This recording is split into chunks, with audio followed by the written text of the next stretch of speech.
నమస్తే. శ్రీ గురుభ్యో నమః. శ్రీ మాత్రే నమః. మనం ఇప్పుడు జ్యేష్ఠ మాసంలో ఉన్నాము. జ్యేష్ఠ మాసం పూర్తవస్తుంది. ఆషాఢం రాబోతుంది. ఇప్పుడు మనకు జూలై 15 నుండి కొన్ని మంచి రోజులు లేవు అంటున్నారు. కారణం ఏంటి అంటే గురుమౌఢ్యమి అంటున్నారు. అసలు గురుమౌఢ్యమి అంటే ఏంటి?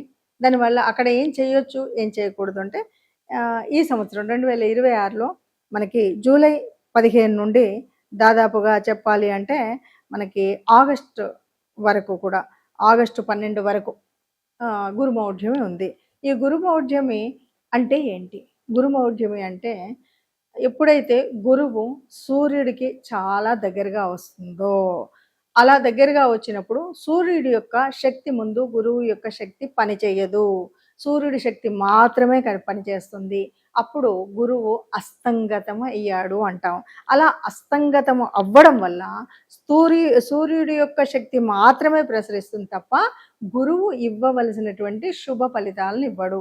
మనం ఏమనుకుంటాం, గురువు అంటేనే ఎన్నో శుభ ఫలితాలు ఇస్తాడు. మరి అలాంటప్పుడు గురువు తన శుభ ఫలితాలను ఇవ్వలేనప్పుడు శుభకార్యాలు చేయడం సబబు కాదు అని మన పూర్వీకులు గురు మౌఢ్యంలో అంటే మౌఢ్యం కాలంలో ఎలాంటి శుభకార్యాలు చేయకూడదు అని చెప్పారు. ఏం చేయకూడదు? వివాహాలు చేయకూడదు, నిశ్చయితాంబూలాలు చేయకూడదు, లగ్నపత్రిక రాసుకోకూడదు, అలాగే ఇంకా పిల్లలు పుట్టు వెంట్రుకలు తీయకూడదు, అక్షరాభ్యాసం చేయకూడదు, గృహప్రవేశం అస్సలు చేయకూడదు, శంకుస్థాపన, ఎందుకంటే ఇల్లు జీవితకాలం ఉండడానికి కదా కట్టుకునేది, అలాంటివి ఏవి కూడా చెయ్యకూడదు. ఇంకా కొంతమంది అయితే అసలు పుణ్యక్షేత్రాలు మొట్టమొదటిసారిగా ఎక్కడికైనా అంటే ఆ క్షేత్రానికి మొదటిసారి వెళ్తున్నామంటే కూడా గురుమౌఢ్యం ఉన్నప్పుడు వెళ్ళరు.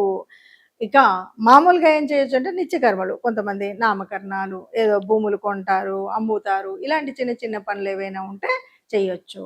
మొత్తంగా గురుమౌఢ్యమి అనేటువంటిది మనకు ఈ సంవత్సరం ఉంది. మనకి జూలై 15 నుండి ప్రారంభమై ఆగస్టు 12వ తారీఖు ఉంది. అంటే దాదాపుగా 28 రోజులు మనం ఏ శుభకార్యానికి సంబంధించినటువంటి పనులనైనా చేయకుండా ఉండాలి అని చెప్తుంది. కాబట్టి గురుమౌఢ్య కాలంలో, ఎందుకంటే ఏదైనా శాస్త్రం, ఏదైనా పెద్దలు చెప్పారు అంటే దాంట్లో అంతర్లీనంగా ఓ అర్థం దాగి ఉంటుంది. ఆ కాలంలో చేయవలసినటువంటి ఏంటి, చేయకూడదు ఏదైనా అని ఒక నియమావళి ఉంటుంది. కాబట్టి దాన్ని మనం పాటిస్తూ ముందుకు వెళ్ళినట్టయితే ఏ రకమైనటువంటి అశుభాలు మనకు కలగకుండా ఉంటాయి. కాబట్టి గురుమౌఢ్యంని పాటిద్దాం.